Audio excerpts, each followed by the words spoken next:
Bonjour, c'est Marie-Ange de Macadam 38. Dernière ligne droite pour finir la mallette de jeu. Alors, je vous montrerai toutes les petites avancées que j'ai faites sur cette mallette. Nous n'avons qu'une petite page à terminer, à savoir de juste insérer un petit carnet. Donc, c'est ma foi très simple. Il suffit de découper une base qui mesure 15,25 par 17,5. Alors, je vous avouerai que j'ai décidé de ne plus faire d'économie de papier parce que, bien entendu, j'aurais pu me contenter d'un autre petit morceau, mais voilà, ce papier-là, je l'ai en quantité, donc je ne vais pas aller plus loin. Ensuite, j'ai fait une pochette qui mesure 21,5 par, j'allais encore vous dire une bêtise, par 8, et bien sûr, pour réaliser une pochette qui a un petit rebord, j'ai fait sur la dite pochette, j'ai fait, comme d'habitude, des plis à 1,5 et 2 sur chacun des côtés. Des plis à 1,5 cm et 2 cm de façon à avoir un petit rebord de 5 mm. Et je supprime ces parties-là, comme ceci. Je marque les plis et je plie l'ensemble en mettant bien entendu, en mettant d'abord la colle sur cette partie, sur les côtés, comme ceci, rabattre ensuite le grand côté, le fond. Il faut toujours le faire dans ce sens-là pour ne pas que ça accroche. Si je le fais dans l'autre sens, cela peut accrocher sur le fond. J'ai donc, alors je vais d'abord le coller là-dessus. Cela fait donc 17,5 de hauteur, comme ceci. Je le colle. Je fais attention aux angles pour bien les aligner avec le bord, les 0,5 comme ceci. Voici. Et donc, j'ai ainsi constitué ma pochette que je pourrais coller ici. Ben, je vais le faire tout de suite. Alors, il y a des actions que je ne souhaite pas faire tout de suite parce que il faut que ce soit fait de manière plus précise et laisser sécher. Donc, j'essaye de faire les choses quand même un petit peu. Voici.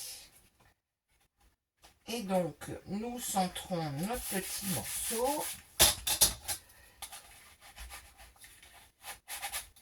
Et voilà ma pochette.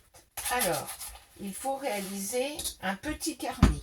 Mon petit carnet, dans du papier déco, j'ai découpé un morceau qui va faire...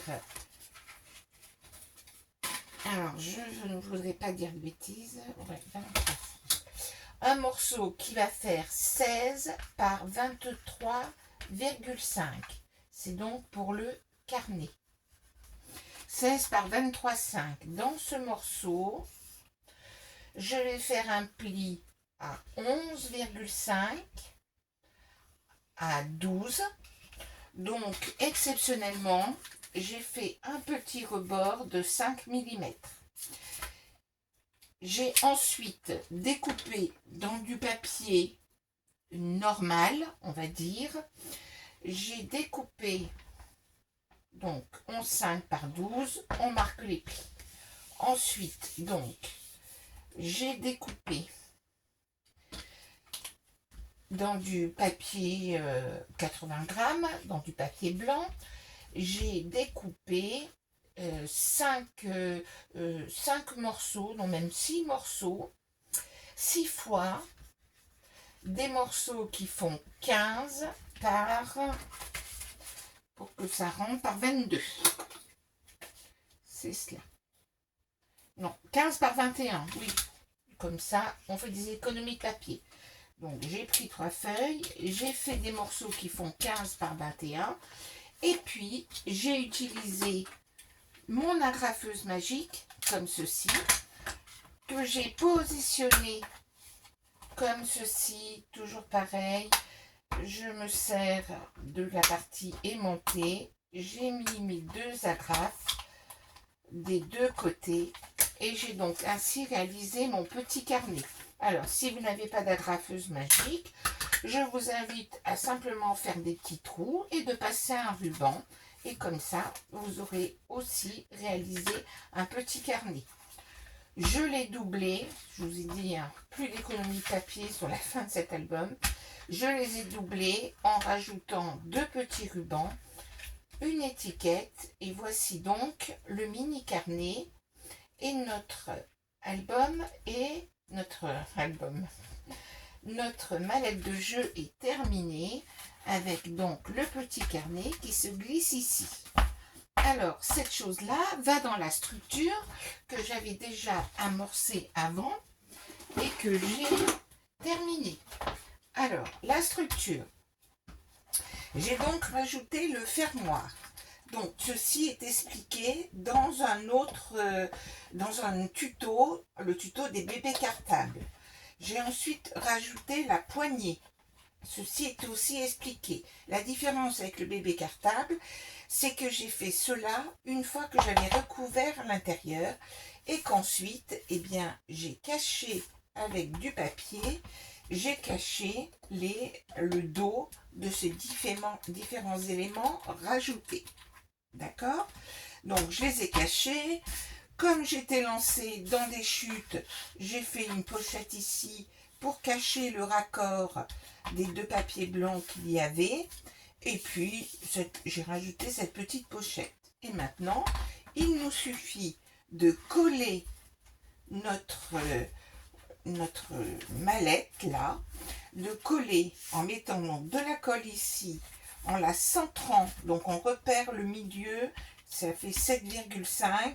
On repère le milieu des 2 côtés, on repère le milieu ici et on va, en mettant bien de la colle, en l'étalant bien, en mettant un peu ici, on va poser notre structure ici et donc bien coller comme ceci, bien appuyer, etc. de manière à avoir notre mallette et de laisser sécher un petit moment. Donc, je ne veux pas, faire de bêtises et que ça sèche bien correctement. Donc, imaginez que c'est déjà bien sec et je vous montre les différentes petites choses que j'ai faites pour décorer. Alors, comme en habitude, j'ai fait un petit carnet que j'ai mis avec un petit support ici, toujours pareil, comme une petite pochette avec un petit rebord de 3 mm. J'ai mis ma fameuse étiquette ici, et pour laquelle j'utilise un die que je vais vous montrer, qui est aussi un de mes die préférés. Alors, le voilà, avec avec ici sa petite étiquette pour faire ceci. Et donc, ça permet d'avoir une jolie petite étiquette pour mettre le nom, etc. avec ce die comme ceci. Ensuite, j'ai donc mis l'étiquette mallette de jeu, et cette fois-ci sans faute d'orthographe. Il y a bien 2 L. Et pour cela, j'ai utilisé ces petits blocs de stickers et dans laquelle j'ai pioché différents éléments, bien comme les lettres dorées. Je suis partie sur le doré parce que, voilà, je suis partie sur le doré parce que j'avais qu'un fermoir doré. J'aurais eu un fermoir noir, j'aurais mis tous les accessoires avec une autre couleur. Là, comme j'avais le fermoir doré, Les bras d'ici dorés, eh bien, j'ai pris comme code couleur ce doré-là. Et donc, quand on ouvre notre mallette de jeu, on imagine que c'est collé. Ici, j'ai rajouté des petites couronnes pour les dames. Ici, j'ai donc récupéré des stickers pour symboliser les paires du memory. Là, je me suis amusée à réaliser d'autres petits engrammes. Donc, celui-ci, c'est un carré de 4 cm de côté. Alors, je me rends compte que ma feuille de papier, hop, il va falloir que je recolle ceci. Voilà, mon tangramme qui se fait la malle. Où j'ai même fait un tangramme poule. Et puis, voilà, il y a toujours le tangramme à l'intérieur. Mais j'ai trouvé que c'était bien de faire une petite déco avec des autres tangrammes. Pour mes cartes à jouer, j'ai donc symbolisé avec des mini-cartes les deux ouvertures pour montrer que ça s'ouvrait ici. Le jeu du morpion, vous vous en souvenez, j'ai donc fait les jetons, je ne sais pas si vous les aviez vus, avec des lettres d'alphabet X et O. Voilà. Et donc, je ne fais suffisamment au cas où on en perde. Voilà. Et donc ensuite, voilà mon tangramme. Le Mikado, j'ai rajouté ici le fait qu'il faille 20 points avec le Mikado noir, 10 points avec le Mikado jaune, 5 points pour les Mikado verts, 3 points bleus, 3 points les verts et 2 points les rouges. Pour le qui est-ce, j'ai donc rajouté quelques points d'interrogation et donc j'ai fini cette partie-là et nous pouvons soulever facilement, grâce au petit cœur que j'ai mis de tous les côtés, nous pouvons soulever facilement les caches et libre aux gens de coller et même de faire deux memory, un avec des objets par exemple, et puis un avec les photos de leur famille par exemple. Et donc, nous terminons par le petit carnet. Et donc, ceci va être collé et notre super mallette est ainsi terminée. À très bientôt pour un nouveau tuto.